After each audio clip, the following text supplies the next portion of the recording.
Welcome back to Beyond the Track. I'm excited about this one. I have a feeling it's going to be fun because I know this guy's goofy and he has a good time, and it's the mood I'm in. So I think this is going to mesh pretty well. It's Logan Karnow. Logan, what's up? Welcome to the show. Dude, I appreciate you having me, dude. Stoked to be here. I can tell by seeing your hair right off the top, dude. We're going to have a good time. It looks like you like to have a good time living loose over there. You got to let it loose, homie. You got to let it loose. Hey, so first question is going to be so oddball because there's not an answer to it yet, but you and I are going to have we're going to play a little fun game here. What number do you think you're going to be next year? Ooh. Because, and here's why, because you stacked a bunch this year. This is the most you've ever gotten, right? By far? Yeah. Oh, okay. Yeah. So no outdoors. You seem like a guy like me that in the summertime you like to enjoy your life. So whatever. Mm-hmm. But you stacked a lot of points this year indoors, and I'm thinking we're going to have a pretty good number next year. So let's have some fun. Where are we going to be? Dude, I don't know. Like, I was kind of doing a little bit of research, like kind of like maybe what the amount of points I got this year kind of would stack me up. I mean, possibly high 50s, low 60s. Okay. How many points did you have last year? How many? Holy smokes. I honestly don't even know. 40 something maybe. Oh, really? Yeah. I had a pretty good season last year too, but this season obviously went a lot better. And I think this season, I think I ended up with like 82 maybe or something like that. Okay. So high 50s, low 60s. Is there anything in that range you want? Like, I'll tell you a funny story. Oh, so yeah. Jacob Hayes is a good friend of mine, like a family member. He was rider in the 40s 2 years ago, and my son is number 145. We're like, dude, if you could get 45, that'd be so dope. And he did. It was like we were waiting forever. So are you targeting? Do you have to get out there and do an outdoor maybe to get a point or two? Do we gotta get in, like, you know what I mean? Like, do we gotta get a little more? I don't know. We've been a little off the program this summer. We've been letting loose a little bit, but it's about time to tighten her back up a little bit. But to be honest, dude, I feel like my image and kind of my goofy personality, and like obviously I like to have a good time. Like, I feel like I could sell the absolute F out of 69. So I think that would be a pretty good one, to be honest with you. But I don't think you might have done. You might have done pretty good, dude. A little too low for that, but yeah. We'll see. It'll be fun. I don't know about you, but that it's a fun part of the year always, is wondering what's everyone going to look like next year. So I have to imagine with you looking at your points this year, because you're right, you had a good season. We're going to get into that. You're probably going, man, I stacked points. What's funny is, I don't know if you knew this, but I've been 88 for 2 years in a row. Okay, and that is almost impossible. Like that, like how does that happen? I mean, or maybe we're off the map. You get it again, dude, and just go permanent. Just to be completely honest, I think it's an ugly number. So I got it the first year. I was like, all right, sweet. Like, it was my first national number. And then I did a lot better the next year. And with how all the rookies and stuff came in for the outdoors, I ended up getting the same national number. And I like got quite a few more points. I was like, God dang it. Like, come on. Like the initial like projected numbers, I think Racer X or somebody put out, it was 87, which I grew up being number 7. So I thought that was kind of cool. But then it finally came out, it was like 88. I was like, you gotta be freaking kidding me. Hey, maybe 70. Maybe we're off and it's 70. Hey, I'll take it. Hey, good season though, dude. So I want to talk about off-season stuff, in-season stuff, but let's just start overall with your season, man. It was really good. It was the best I've seen you, and not only just the best I'd seen you, but it was more often. You know what I mean? Like, sometimes you get a result and you're like sick, and then you don't get one for a while. But I felt like this year you were like putting them together multiple weeks to where it became just kind of the norm. Yeah, I mean, it was a hell of a year. Like, to be completely honest, coming into the season, to expect to be 10th in points was a bit of a far stretch. But I mean, injuries and everything happened, and I mean, really, I came out swinging in the season. Like, I got a good start in the first heat race, and I ended up 5th in my first heat race, and I feel like that kind of set the tone for the whole season and kind of made me feel like I belonged. And then people started getting hurt, and I was like, shoot, like if I can get 5th place in a heat race when everybody's there, like, I mean, obviously I can do a lot better when people start, trickling down and everything. And yeah, the first few main events kind of didn't go great, but I was like struggling with arm pump the first few races of the season. And then, Steve Matthews would say I was just out of shape, but really I really wasn't actually out of shape. I was getting arm pump halfway through the main events. Bro, arm pump's a mystery, man. You could some of the Dude. baddest dudes in the most shape ever. Like, yeah, I just got arm pump, and it's like, what is he not in shape? To me, it's a mystery of it's got to be like an oxygen thing, holding your breath, something. Because, dude, how many rides can you do with no arm pump, and then there'll be like one random, and you're like, dude, this is not normal. I don't even know what I did different. Maybe I held on tight. So, arm pump is like it's like a super mystery. It literally made no sense. I didn't really get I didn't really get any arm pump like the whole off season. I was like, what the heck? I came to the first couple races and like I got it pretty bad. Like I ended up drifting back to like 16. You there? Sorry. Yeah, I got you. You're I good. ended up dropping back to like happens all the time. 16th, 17th place in the main events. And I was like, damn, like, come on. But then the third race, the one I flew into the net, I had to go to the LCQ with that race. And I went to the line of the main event, like, sweating, like, and I was like, shoot, like this main event's probably gonna not be as good as the other ones because I was like felt like a bit lower on energy because I had to rip that LCQ. But it ended up being like really good. I ended up getting 12th at the third race of the year, and I was like kind of surprised to like going into the next few races. I started like warming up like way more to the point where I'm like actually sweating on the start of the main event, and yeah, it seemed to kind of help from there. So your season, obviously, you were on the weirder coast where you guys knocked out like half your season in like a couple weeks, right? It was just, and then there was a long, but you were on the weirder side.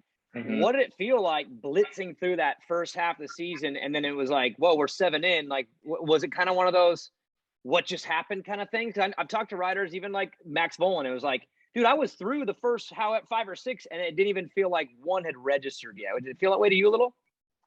Yeah, totally. I mean, obviously we all kind of had to do the same thing, but I personally loved it. I mean, the first 7 rounds of the season were done in 3 weeks. Yeah, it was awesome. I actually really liked it because I am switching to the 450 class, so I kept racing. But yeah, it was sweet. The old paycheck started rolling in real quick. I kind of like that. Well, you heard the old story about Cooper Webb, right? When he won all 3 in Arlington, he's like, I've never made this much money in a week ever. And it's like, you forget about that. Yeah, same feeling, just scale to scale. Just like a few $100,000 less. Just a few. Yeah, just a little numbers. But for you, being a privateer, having a fun group around you, I know your guys' crew there's a different vibe. Were those residencies cool off the track too? Just kind of getting to almost summer camp or winter camp it. Like for me, I love Indy. Indy's one of my favorite cities. That was my favorite one, just being there all week. Was it like that for you too? Just with the friends, I know you have responsibilities, but just the enjoyment factor off the bike, getting to kind of like settle in a little. Yeah, totally. Like we actually did quite a bit of stuff. Like there really wasn't a day I feel like we didn't really like do something. Like, I mean, whether it be like in Salt Lake City, there was a day I went to Woodward, then I went snowboarding, then I can't remember, but we did something like cool like every single day. And I love that stuff. Like I looked at this schedule for this year. I was like kind of bumming because like I feel like a lot of people were, because everybody loved just kind of chilling in the city, kind of seeing the city and not having to travel as much, especially for guys like us who, drive to a lot of the races. So. Right. No, I saw it too. And obviously there's plus and minus to it all. And again, that kind of like camped out feeling is not going to be there. But then I don't know about you, but seeing the schedule and just going like, okay, there's a schedule. For me, that was always a big time of the year, is knowing like I could start imagining the travel, where I'm going to go, what the tracks might be. So I don't know if it's the same way for you, but when that schedule came out, I was like, I know what you're saying, but at the same time, I was like, okay, we're good. Now I have something to actually chase for. Otherwise, midsummer, you kind of lose track of time a little bit, right?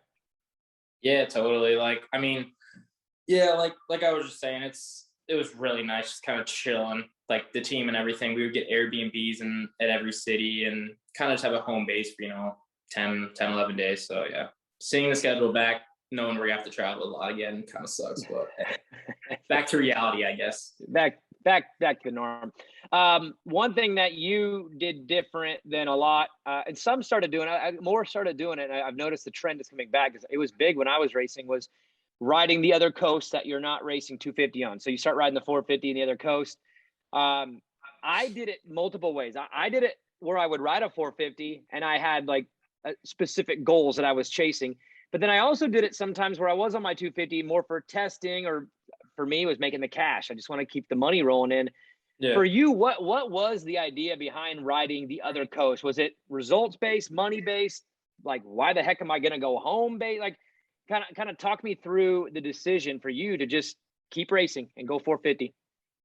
Yeah. So I've done it for a few years now. Like, I mean, my mentality is like, I mean, Supercross is what, just over 4 months out of the year. So why am I going to sit my butt on a couch and just train and stuff when I can race, which is obviously the best practice you can do. So yeah, as soon as I told my team owner, Bubba Pauly, he was like, what do you want to do for the season? I'm like, I want to race 250 and I want to race 450. He's like, all right, what kind of bikes do you want? I was like, just give me one race 250 and I want a 450 to practice on and race the other coast. He's like, all right, deal. So yeah, that was kind of my plan coming into the whole year. And I just feel like there's no better practice than racing. Yeah, Chris Bloss was always a guy that did that, would have a lot of success. And he said that it would make him sharper when he would come back to the 250 class, because he just felt like he was like bruised up a little bit from riding with those boys. Same kind of vibe for you? Do you feel like when you get back with the 250 guys, you're like, what up? I've been racing with Tomac. Like, I'm ready for you.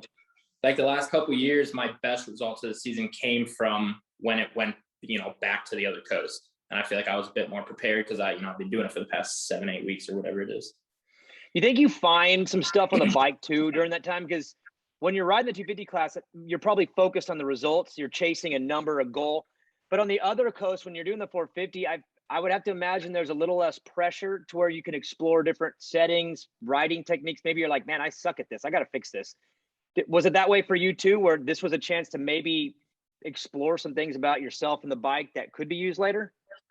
Oh yeah, totally. I mean, setup wise, I didn't really change a whole lot on my bikes. I was pretty happy with my setup coming into the season and kind of just stuck with that. I mean, a couple clickers here and there, but yeah, definitely the pressure thing is big. Like, I mean, coming into the 450 classes, I wasn't expected, to be a main event guy. And I was really close a couple of times, but yeah, definitely lining up on the starting line, I was definitely a lot more chill. I was like just bull crapping with everybody next to me, and I'm like, yeah, it is what it is. How about but obviously I want to get better at the same time, Of course, it's a combination of things. But how about being on a team where you have 450 guys, and then now you're in there messing with them? Are they like, get out of here? Yeah, no, it's good. Like me and Joanne and Bubba, like we always like bull crap with each other after practices, and I felt like I was taking the cake for the most part in qualifying out of all the guys, and Joanne out-qualified me at one of the Atlantas. I was like, yeah, I had to give you one of them. Yeah, I had to help you get your confidence up a little bit. Yeah. So it's fun. Hey, like, we just bull crap with each other, and yeah, we all have a good time. What about his starts? Dude, he don't even practice them either. He's just a machine. Is that just instincts or what? Because that guy, it's like automatic. Every whole shot. I don't freaking know. He's unbelievable. He does. Hey, and then how about, because Dan Hubbard, obviously, me and Dan on Race Day Live, I mean, he's my guy. We talked about you guys a lot. He had a great relationship with you and the team. But your guys' team is way different because you got Bubba, who is racing, riding, giving schools, team manager, I mean, you know what I mean? He's so spread thin, but you also have a guy who's kind of running things, who's out there with you. So I would have to imagine that the messaging to him about things is better because he would get it. He's like, oh yeah, I'm out there too. Do you get a lot out of that, having a guy like him helping run things, that's seeing the same things you see on a Saturday night? Yeah, he's got a hell of a role. I mean, he pretty much makes all the calls with the teams, and just all the little stuff on Fridays and stuff with getting, everybody's passes and making sure the setup looks good. And like, he's got a lot of stuff on his plate. So, I mean, it's definitely cool to have him as a manager. But at the same time, I feel like it would be beneficial, for him to be more focused on the racing. But I mean, we do have a team manager, Ryan, who does a lot too. But yeah, he's still spread thin. Yeah, he's got a tough gig for sure, and he absolutely crushes it too. Like, all of our sponsors are so like freaking happy with all of our efforts, and definitely got a tough gig though.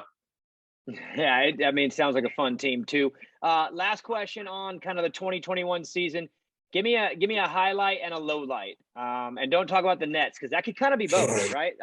That was like kind of a bad thing, but kind of a cool thing too. So, dude, take the net at Houston 3, take that out. Give me a highlight and a low light from 2021. I would say my highlight was getting,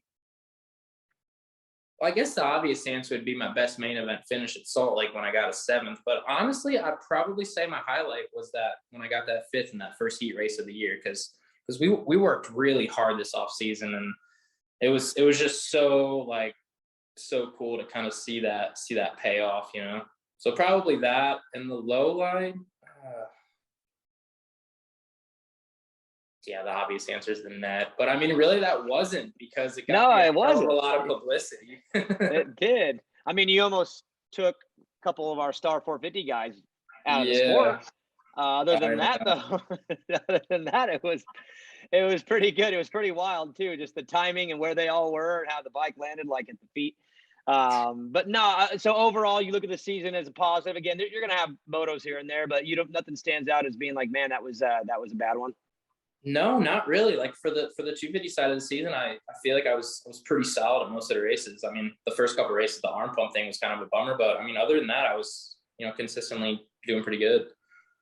Cool. Oh, all right. Oh, I have one though. In the 450 class at Atlanta, I came from way back. I had like probably one of the best rides of the year.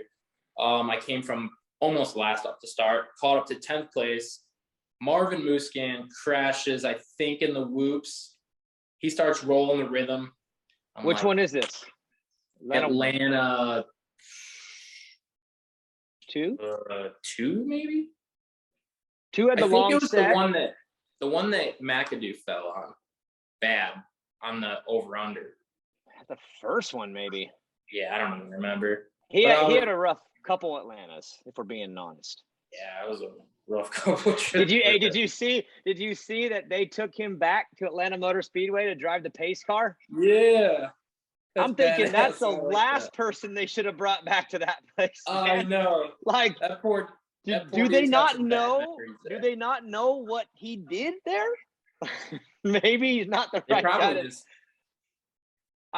I text him and I'm like, dude, were you okay pulling into that place? And he was like, it was a little scary. Yeah, they probably felt bad for him. Like, man, they probably did. Good memories at this place. All right, so Marvin goes down. You're coming through. Good ride. And then what happens?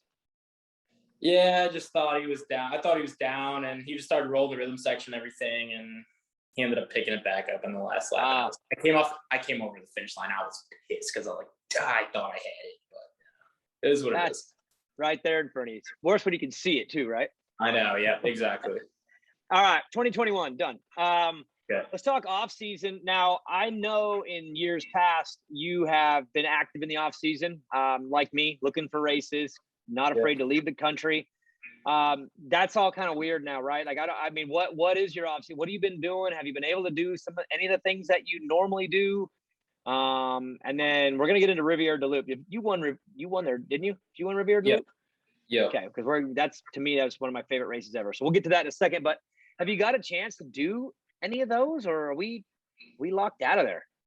No, I mean, I haven't looked into it that much, but I've just heard so many horror stories with some of my buddies trying to go over and race that, like that Triple Crown series and stuff. And that series that I do up in Quebec usually throughout the whole summer, I don't think that series is even really happening right now. And I would have liked to do the Triple Crown Supercross series, but same type of thing. Like the border, everything right now it's so bad. So pretty much the whole off season so far, I've just been doing riding schools and, let loose a little bit, having some fun. We have a boat. We're down at the water every weekend, just hanging out with all my buddies and just, having a good time, kind of banging a little bit, but yeah, it's weird, right? Because when I was racing, I was pretty much Supercross only, but I would find a lot of racing to do in the summertime, in the fall, and there was always big money races. I mean, the schedule was booked, and I know that's not as active. I see it coming back in some places. I don't know if you see Ryan Brees is pretty active up in Idaho area. So things are coming back around, but yeah, I mean, is it tough right now when you don't have those, like, I guess on the calendar, like, okay, that's the race I'm going to prepare for or ride for, like kind of just winging it and having fun. I mean, is it hard to do that and kind of keep yourself motivated at the same time when there's nothing really on the schedule that you could throw a dart at? Yeah, totally. Like, yeah, To be honest, I haven't been super motivated all summer. Like I said, I've just been having a good time with my buddies and, letting loose a little bit. I feel like, I personally like need that. Like after 6 or 7 months of training and, pretty much racing every single weekend, like I like to have a couple of months where I'm just hanging out with my buddies, kicking a few back and hanging out with the fam on the boat and all that stuff. But yeah, I actually just raced for the first time a few days ago, like a little local fair race, and that was fun. Saw that. Yeah. How'd it go? Yeah, it was all right. Nobody even showed up in the pro class. So I took a 1-1 convincingly. Took the dub and the cash. Was it a little cash payout? $180, baby. Yeah, enough to fill the boat. Yeah. Well, maybe not anymore. Prices, I don't know what prices are with you, but that might not fill the boat all the way. But did it feel good though, just to be back on a gate drop and be like a dirt bike racer again? Oh yeah, totally. I got one coming up on Thursday that they have like a nice little payout. It's actually right down the road from my house, so that'll be cool to get back kind of to like a more serious race where I can actually make a little bit of money. But yeah, so kind of been in it. What about giving lessons for you? A lot of riders do that. Some do it very full time. It's more of a business. AJ Kettenzer, we had him on a few episodes back. I mean, he's got a very distinct program that he does. But for you, is this something that you do very often? Is this like a, kind of feel it out kind of thing, or do you try to be pretty active with it? Yeah, I try to stay super active with it. Like at my house here, I have a nice little track in the backyard, and I got you. It happens. Yeah, happens all the time. We're good. All right. Yeah, I have a track in my backyard, and I have people out here a couple days a week. I try to do like group lessons and stuff, and there's actually some obviously good money doing the riding schools and stuff, especially if you do like group classes and stuff. So yeah, I've been trying to do those like Mondays and Tuesdays, and I have some local tracks right at Wednesdays and Thursdays, and weekends are kind of having fun still. But next couple of weeks here, we'll tighten it up a little bit, and it's coming up quick. Yeah, I mean, when you look at the schedule, it's out. We're back in January. I mean, we're still kind of far out, but now we have like a date to shoot for, right? Do you kind of ease back into your program? I know some guys take a full-on break, then they just get into what they call their hell week, right? Or boot camp, and they go crazy. Do you do a program like that where you wait until a date and go for it, or do you kind of start a little bit more, and then the next thing you know, you're kind of in the swing of the prep? Yeah, kind of just easing into it. Like right now, I'm like slowly starting to ease into it. I'm starting to do a little more motos at the track, and today I went like for a little 5K run and doing some road biking and stuff. But yeah, we'll really tighten her down probably about 3 months out. 3 months out. So like October, that's when the boat, park the boat. Boat gets locked up. It gets like hang with the homies just a little bit less. Yeah, unfortunately. A little bit less. We'll be hanging out with cool. a lot more, and he doesn't do all that stuff, so he's really good for me to be around. He's good influence when it's time to get it all together. Yep, exactly. That's awesome. You've been on a Cowie now for a long time too. Is that a team? I mean, the team is a Cowie team. I'm assuming everyone's on Cowies. Is there Cowie support? Is it a dealership? Happy with the biking program? I guess I'm just thinking short-term memory. I haven't seen you on anything different in a while. Yeah, so like when I turned pro back in, goodness gracious, 2015, I think I was on Hondas, and then I immediately got a ride with that PRMX team, and I've been with him for the past 3 years or 4 years. So that dude's had my back for a long time, and this season, Bubba kind of came at me with an offer and kind of explained what he could do, and kind of gave me the option of picking who I run for suspension and motor. And I ended up taking his offer, and no hard feelings with me and PRMX. Like Julian, we're still super tight. Like we freaking Snapchat almost daily. And yeah, like it's been amazing. Like the bikes are good. Tom Zont does my motors. He did a freaking unbelievable job on my motor. TCD suspension, he does my suspension, and I freaking love it. I used his stuff when I was riding for Julian back in 2019, so it was just pretty cool. Like he gave me the option, to ride stuff that I was comfortable on. So I mean, right there was like a big big, brownie points. I know that he does good work. Back when I was racing arena cross, I mean, I loved racing with Scott and everybody on their team. It was cool. They did great stuff with those KTMs back then. So I imagine when it's someone like that knows what they're doing, they could get every bike to work. But you feel like the Cowie package is pretty solid motor wise. I mean, that's obviously you're in the 250 class, right? The motor, you're going to know if your bike's good or not within 30 seconds if it's got the power you need. So he's still knocking them out, because I know he was back then. Oh yeah, the first day I rode it, I was like kind of scared because I've been riding a 450. I'm like, this 250's, regardless if it's good or not, it's still not going to feel good because I'm used to the 450 power. But dude, I jumped on that thing and I'm like, damn, this thing rolls. I mean, if it has the hit to where you don't feel like you're lugging, then that weight comes in and you're like, whoa. I think I got some good power here, because now I could throw the bike a little bit around. So I'm with you though. For me, I was always love the power, hate getting on this littler bike because I wasn't really aggressive as a rider. I was more technical. So I wanted power, and so I didn't have to work that hard. So like, and then 250s, like when I was racing, I mean, they could be fast, but they weren't like a 450, where I think now you get a good 250 under you, and the 450s almost seem like they have like too much at times. So I feel like a good 250 is right about where it's at. Yeah, the last couple of years, I raced a 250 in the 450 class, and like everybody who kind of didn't really know what was going on with the sport and everything, they thought that was like absolutely insane.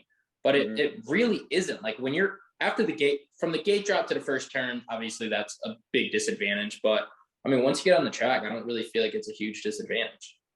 Do you feel that way too because of the types of tracks? I mean, we were in Houston. I mean, we were in a lot of the football stadiums this year, smaller floors, Houston, Indy, Orlando, Arlington.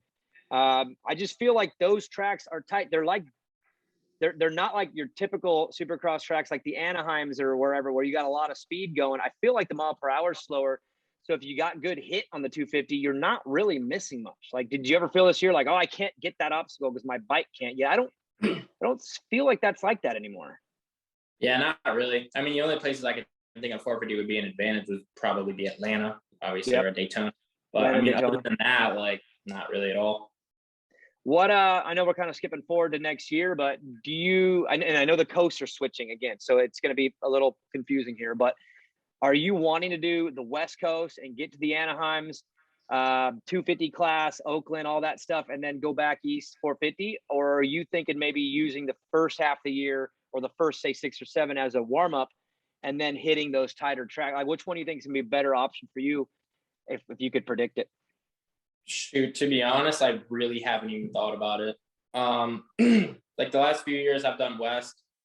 This year I kind of changed to East, like literally like 2 weeks before the first round. I was planning on doing West, but I started feeling really good on the 250. So I was like, screw it. Like, I want to race now. So that's kind of what I did. But yeah, next year is kind of undecided yet. I'll be back with the same team. But I don't know what coast I'll be racing or 450 year round. I literally have no idea. I'll have to talk so no decisions yet on that. So back with the team, but no decisions on exactly how it might look. Yeah, nothing yet. Dang, what do you want to do? You don't even know yet? I don't know. I'm really digging the 450. I don't know, but we'll see. Really? Yeah. The checks are bigger. Yeah. Well, yes, but if you do get on the 250, checks are way bigger. That's true. I see, and that's the big gamble everyone takes, right? Like, I remember if I was really feeling it and I was in shape and I was injury free, I'd be like, all right, bring on the 250. I'll earn a little more. But sometimes, a little old injury or maybe motivation is where whatever. The 450 class is nice and solid. Yeah, like knowing you just got to go out there and just put a minute lap time down and you're good. Yeah, you got to work your ass off to try to get in the main event. And that's the thing, though, right? If you're feeling good, you're putting in the work, and you're like, dude, my bike's good and I'm good, then you kind of you want to go compete. Where if it's not, you kind of are like, I can get a fast lap in. Like I still feel like right now. Go on, say it. I was gonna say if I had a little bit of time, I feel like I could pull one heater before like my back pops and I got to go to the medic. Just I mean, you're an arena cross champion. I would expect nothing less. Yeah, you're right. I do have a red #1 plate in my possession. Did you ever do any of those arena crosses? No, dude, but I wish I would have. I was just talking to somebody about that the other day because obviously I don't remember you. I don't remember you there, dude. I was there for a while, and I was like, I don't think he ever came to those. No. I Why? thinking back now, I should have, because I've always excelled on the smaller, tighter tracks, and I've always been good in whoops. So I don't know why. That's all it is. I know. I don't know why I never did one. When I did Supercross in 15, I was like, I just thought it was the coolest thing ever. So I was like, I never went. I'm not leaving here. I'm staying here. Yeah. I'm staying here. I should have. Goal wise, now that you've had again, your best year ever, best heat race, best main event, best overall. I mean, you broke your record. So where do we go from here? Is the goal to just beat those, get a fourth in a heat, get a sixth in a main? Are we chasing a number, or for you, is it more about how you're riding? Because the class always changes. You never know who's going to be on your coast. Can you kind of, I guess, foresee what the goals might be this year, or what we're looking to accomplish? I mean, or even personality wise, what is it that satisfies you at the end of a season when you're chasing something? Yeah, I mean, it's hard to say. To be completely honest, it's going to be hard to see a coast being as depleted, I guess, as the East Coast this year. So I think, going into the season saying I'm going to straight up be a top 10 guy is maybe kind of a stretch, but I just want to be battling around, the freaking guys that I'm just right behind, Thomas Doe. I'm always just behind him. So maybe just goals like that, I guess. I don't know. So in your own kind of internal pecking order, and I know that sucks because we're just dirt bikers and we can't help it. You don't want to put everybody in a pecking order, but we do, right? We do it. When you go to the line, who might probably beat you. It's hard to not think that. A lot of people say oh, I don't think about that. You're lying. You think about it. They all do. When you are a top guy in the class, you are looking to see who's in your heat. You want to know who's in your heat and know where you sit. But so my son's racing right now, and he had a rough weekend where he got beat by someone that he didn't think he should get beaten by. He had a hard time with it. And I told him, the sport is gnarly because there's going to be days where you're off and someone below you in the pecking order, they're going to beat you. You can't overreact. Just like you can't on a great day beat someone who's off and then be like, oh, I'm the man now. You know what I mean? You kind of got to temper both and be like, dude, when I can beat someone better than me, I'm stoked. But I can't live off that, just like you can't live off of someone behind you beats you because you had a bad start, whatever. So I'm teaching a little kid that right now, that the pecking order exists. You can't escape it. It's what you do with that pecking order in your brain that matters, right?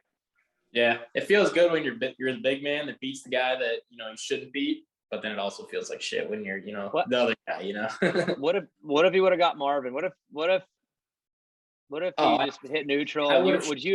Would you have rode over to Roger and been like, 100%? I just straight up rode better than Marvin that heat race. Hey, he fell. I always tell people, because if they're like, oh, he crashed out, I said, well, obviously he wasn't good enough to go the speed he was trying to go. That's his problem, not my problem. So I beat him straight up.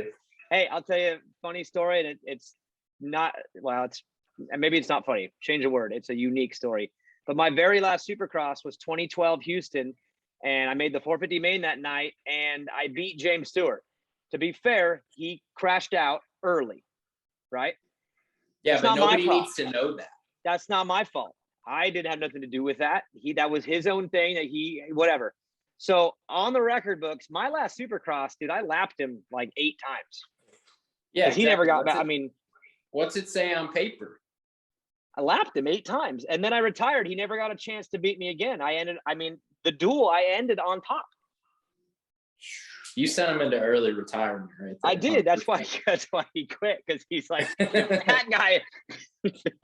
No, but you know how it goes, right? The results is one thing. Especially, I have to imagine you have friends and family at home. They're like, dude, good job. And you're like, well, there's variables. They're like, no, forget the variables, dude. No. Take it. Take it. So, all right. So for next year, then it's more about the riding. Then it's the guys that are say right in that bubble, right in front of you, right? You just want to chip away and go after those dudes. Exactly. Yeah. Exactly. What do you think? What do you think you got to do to get there? If you're dissecting your own skill set, program, whatever? What's the weak link? What do we got to get better? I would just say probably my starts. I feel like my corner speed's good. I feel like my whoop speed's good. Actually, sometimes I'm a little baby when it comes to hitting the big rhythms, so maybe that's something I can work on. So I guess starts the in big that threes. probably. Big threes. I kind of I don't like a them little either, bit. though. What about when you're riding 450 class? What's that track look like by your practice? You know, what's funny is the 250 guys that are like, oh, dude, this I would have qualified, 25th in 450 class. I'm like, You're like, dude, you're like, I didn't even jump the finish line. I didn't jump the finish line. Right. Go out there in the 450C practice and qualify 25th. I know. Yeah, but we just got done saying the scoreboard says what the scoreboard says. So we can't be hypocritical, man. That's true. That's true. I mean, you have the couple years at Indy, right? Like the 250C guys or something were like competitive with the 450A guys. Yeah, I think exactly. back in like 2016 or something, the track was so gnarly, and yeah, the times were ridiculous. If you get a good ripper, because it's like if you're in 250 B or C, whichever one times first after the break, you come out for that next practice. Oh my gosh! Other than the whoops, which by then they're kind of flattened out a little bit, you can get through them. But dude, how good is it? I mean, you weren't in there at all this year. You had to go to A, so the track got bored in. But you've been in that practice before, the BC, where you're the first one after the break. Dude, how good is that track? Or what's better, that or heat number 1 at night? I personally don't like when the track's flat. I feel like I excel when the track's a little bit more technical because, like, my theory, like, I mean, when the track is flat, I mean, no offense, everyone like the guys who aren't as fast as me can put down lap times as fast as me because there's nothing technical about it. But yeah, I feel like you wanted to get broken in a little bit.